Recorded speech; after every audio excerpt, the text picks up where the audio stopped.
And now the Michigan State community is left with heartache and questions about why this happened and how to move forward. NewsNation correspondent Keleigh Beeson is live on MSU's campus. Keleigh, what do we know tonight about those victims? Well, Nichole, we have just learned the names of the students who were shot and killed. They are Brian Frazier, Alexandria Verner, and Ariel Diamond Anderson. We learned Anderson and Frazier are both from the same school district outside of Detroit. These students, along with 5 others who are now in critical condition tonight here at Sparrow Hospital, all have one thing in common. They were all shot by a lone gunman, and now police are piecing together a timeline. I was there. I was eating in the dining hall when the gunshots happened. There was about 3 to 4 gunshots, and then it was like everybody sprinted and screamed out of the building.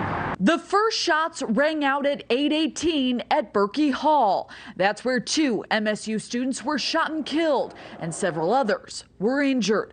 Police say the shooter, 43-year-old Anthony McRae, then walked over to the student union, where a 3rd victim was shot and pronounced dead.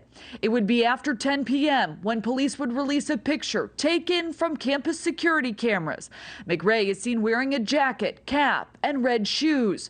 A photo leading to a tip from a citizen that pointed police to McRae. Once confronted by authorities, the suspect died from a self-inflicted gunshot wound, and at least 1 gun was recovered.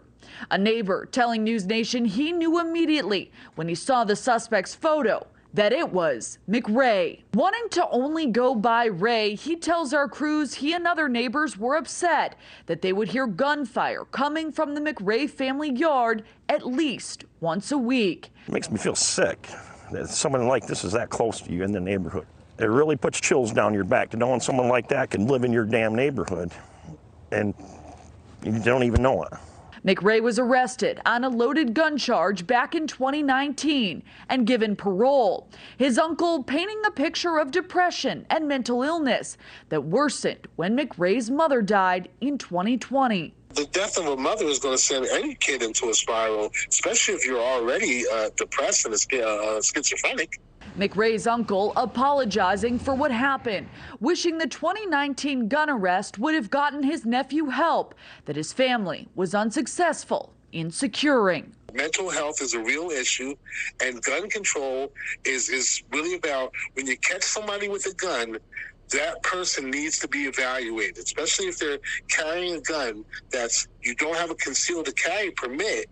At that point, that person should be reevaluated. As for students we spoke with, they say they're resolved to get through this. Through each other, we can get through it. But it's going to be, it was very, very scary, and I'm hoping we can get through this together. Stay safe. Say you love you to your friends and family. Now, a motive for this shooting remains unclear. There was a note found on McRae. It threatened 2 schools in the New Jersey area. We're told by police that McRae did once live in that area, and classes were canceled out of an abundance of caution, Nichole. All right, Keleigh, thank you for that. Thank you for watching. Go to newsnationnow.com to find NewsNation on your television provider. And don't forget to click the red subscribe button below to get more of NewsNation's fact-driven, unbiased coverage.